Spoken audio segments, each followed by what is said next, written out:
Hello there everyone, welcome back to another video about the One Piece card game. Today I am going to be talking about all of the blue cards in OP04.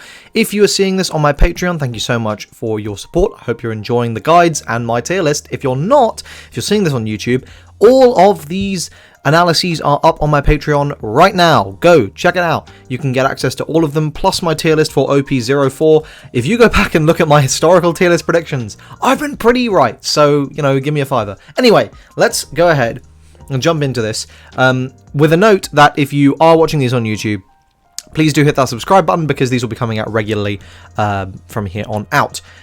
So, blue. What I'm going to do is, I'm not going to talk about Vivi and Rebecca. I talked about Vivi in the red video, and I'm going to save Rebecca for the black video, because she's, honestly, might as well be mono black. Like, you play a couple of blue cards, but really not that many. It's just having the option. But yeah, like, by and large, you're playing black, so I'm going to wait for that to talk about it, because almost all the support that makes her good is also in black, so I think it makes more sense there. Queen, on the other hand, let's go ahead and talk about Queen, because if you go back and you look at my initial reaction to Queen, this is probably the most wrong I've ever been about any card, and hopefully the most wrong I ever will be about any card. So, this is 4 life, 2 color leader, 5k power. Don 1, when attacking, if the total number of cards in your life and hand is 4 or less, draw a card. If you have a character with a cost of 8 or more, you may place up to 1 card from the top of your deck on the top of your life instead of drawing 1 card. I undervalued this card so much. I think in my defense, I don't know if we had seen Yamato at the time we saw Queen, but to be honest we might have, so I'm still going to own up to it. This card is crazy.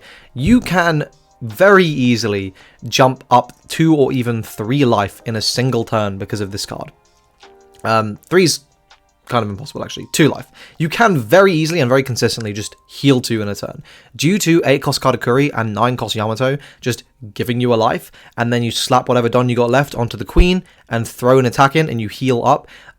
This is so good. It is really, really easy to get this effect live. You don't bother with any of the corny stuff they actually printed in the set that was like designed for the deck, to be honest. No, you just play big bombs, like the 10 cost Kaido we're going to point out in a moment, like the 9 cost Yamato, like 8 cost Katakuri. You have so many insane options that completely enable this deck and let you do some truly insane things. Yeah. It's just good. It's just really, really good. I don't think it's top tier, but I think it's very, very playable. And very annoying and sort of an anti-noob deck. Okay, Abyss.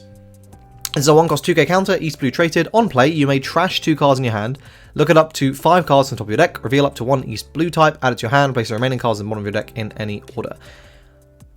This sees play in Nami. I will confess I haven't played Nami in OP04. This is usually a 2 of. I'm not sure if you play this just as the 2k counter, or if you play this to actually use that effect to find something. I think it's more likely you're just using it as a 2k counter. But, hey, to be fair, it is a searcher, and it can dig your 1 card deeper, so potentially, you know, there is that utility. Also, you do frequently have, like, Giga Bricks in your hand in Nami, but this does lose you quite a few cards in your hand. So, worth saying. Definitely something that does see play, though, so, yeah, you play this in Nami. Though, obviously, it's extremely expensive. Ippon Matsu, this is a 2-1, 1k counter. On play, up to 1 of your slash attribute characters gains 3k during this turn, then mill 1. As you can imagine, this sees basically 0 play. Ulti, so this is a 3-4, 1k counter. Don 1 when attacking, return up to 1 character with a cost of 2 or less to the owner's hand or the bottom of their deck. This is a really, really powerful card. It's only going to get better in OP05, but in the context of OP04, it is still very, very good, because we are starting to see the formation of this Animal Kingdom Pirates shell, this consistent shell that you are going to be able to throw into lots of decks with access to blue and obviously purple as well as an option. It's good. I love the versatility here, because what this lets you do is play down something like a top 5 searcher and then bounce it back with Ulti to just reuse it, or to start punishing your opponent by bot decking a lot of their stuff. If you are playing a deck with access to black, for example, if you're playing this in Rebecca, not saying you should necessarily, but if you are, then you, for example, are able to cost reduce and then bot deck your opponent's stuff. This is why it's much better in OP05 with Sakazuki than in OP04. You don't see it so much in this set, but very, very powerful card. Meta relevant, staple for sure. Shame it doesn't have an ult art, to be honest. Alright, 10 cost Kaido, this card's crazy. 10, 12, on play, bounce an 8 cost and a 3 cost. The utility of this is just unreal. You can bounce your own things, you can bounce your opponent's things. Obviously in the next set, its reach gets crazy thanks to Sakazuki, but even now, this is removing almost anything you would care about. You play it on curve, it is just decimating your opponent. It is a card that swings games. You can bounce your own stuff if you want to replay it, if you want to get 2k counters back in your hand. This card is crazy, crazy good. Really, really, really powerful. And then we got King, 7-8. This is on play, draw 1. Not good at all. If it was an 8-9, this unironically might be better, because you could actually play it in Queen, but you can't even really use it in Queen. Then we got 4-5, this is Queen, 1k counter, on play, if your leader is Animal Kingdom Pirates traded, look at the top 7 cards of your deck, reveal up to 2 total playgrounds or ice only, and add them to your hand, then place the rest of the bottom of your deck in any order. So, I'm going to preface this by saying this card itself is very, very good, but we need to look at the cards you're searching. So, obviously, as a searcher, this is very, very powerful, but let's actually look at what you're potentially searching. So first, ice only. This is an 8-0, 1k counter. On your turn, at the end of the battle in which this character battles your opponent's character with a cost of 5 or less, place the opponent's character you battled with at the bottom of the owner's deck. Okay, let's take a look at Playground. So we have full context here. This is a 2-cost event. You may trash 1 ice oni from your hand and place 1 character with a cost of 4 or less at the bottom of the owner's deck. Play 1 ice oni from your trash. So, I believe you can trash your opponent's stuff for cost here, which obviously is a very, very powerful combo. Maybe I'm making that up. I'm pretty sure you can. And obviously, it's restrictive, but right, you pitch your ice oni, you play your playgrounds, you get to bot deck one of your opponent's things, and you got your ice oni ready to go for next turn to cook something else your opponent has played. Problem with this card, problem with this combo entirely, this is removal. This is susceptible to every form of removal in the game. 4 cost is good. It's not that good.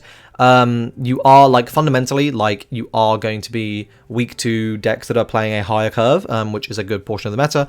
And you're basically playing bricks that only really function if you have the other piece, right? Like you can play ice only without playgrounds, but it's a terrible thing to play. It's an 8-0, it's awful. You can't play playgrounds without ice only, so you have to have both. So it does lead to some brickiness, even though it is a cool combo. It's something to be aware of. I don't think it's that great, but it's okay.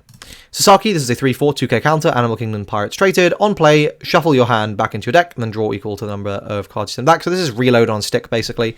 It's not great, but it's a nice option to have. Sometimes it does come up, and if you're playing your Animal Kingdom Pirates package anyway, then this is something you would be playing in that. And we got Jack, this is a 2-3, on KO, draws a card. It's fine, probably not seeing play, it's too small, not enough value in stats. 2-0, Hanger, 1k counter, activate main, you may trash a card from your hand and rest his character to draw a card.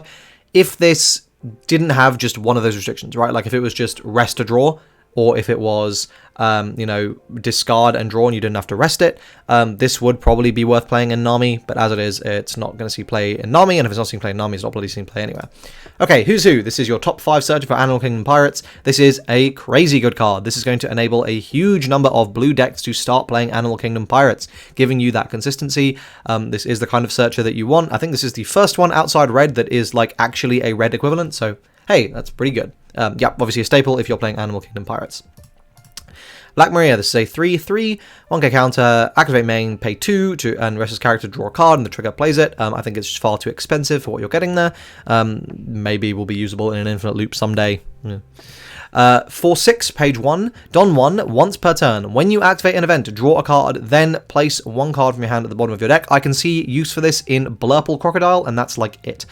Because that is the only deck that is consistently using events that is playing blue. So something to consider. I don't know if you're wasting your time in Blurple Crocodile, but the fact that you could, draw 2 and then pitch 1 and then send 1 back is obviously quite nice. The Don, you need to commit to that, though, is considerable, so worth saying it's not necessarily the best thing in the world, but yeah, it's an option. I think it's one of the worst Animal Kingdom Pirates, though. Rocky, this is a 5-7, Animal Kingdom Pirates. Look, man, vanillas are good, so it's a good card. And then we move on to the events. We've got Dragon, Twister, Demolition, Breath. This is a 2-cost event. Up to one of your leaders or characters gains 4k during this battle. Then, bot deck up to 1 character with a cost of 1 or lower on the opponent's side of the field. And then trigger bounces a 6 cost or lower. I don't think this is particularly good unless if you have cost reduction live on your opponent's turn, this gets better, but very unlikely. So yeah, this is kind of mid. You have much better options in blue. But let's talk about Gum Gum Red Rock. This is a format-defining card. This is a 6-cost event.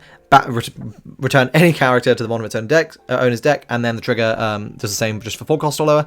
This card's crazy. This card is absolutely crazy. It actually, ironically, it had such a big meta impact that it actually doesn't see play anymore because everyone was playing really big stuff. It would get red rocked, and you would go, okay, I guess I'm never ever playing big stuff again because the existence of this card has warped the meta. I think that's a bit of an exaggeration. It's just gotten less good because a lot, you know, there aren't as many decks that are just relying on spamming haha big guy. Obviously, being able to just... I mean, also, you know, a lot of the decks that would have been playing this anyway are now playing some form of cost reduction, so they don't really need to worry about that. Like, they can just use the cheaper, more efficient stuff. But this is still really, really, really good. Don't sleep on this card. It is phenomenally powerful. This absolutely sees play in mono blue, for sure. It's only really the 2-color decks that might not run this. But yeah, I mean, this phenomenally good card. Overall, blue maybe got the best cards as a color, because the Animal Kingdom Pirate stuff is all really, really powerful. It's a shell it's generic. You can just slot it into any blue deck. On top of that, you have Red Rock, which is being like the premier removal in the entire game. Yeah, just I'm very impressed by the quality of cards that blue got here. And I think that blue is a major, major meta contender for OP04. If your color has access to blue, it's probably good. Look at those mono blue decks you haven't picked up in a while. Look at those 2-color blue decks you haven't picked up in a while. They're probably worth giving a go. So if you're interested in deck profiles and all that sort of stuff, you should subscribe to the channel. If you enjoyed this video, you should like the video. And that is it for this video. I hope to see you guys in the next one of these analyses, which will be coming up soon. So subscribe to see that. Thanks so much for watching. Cheers.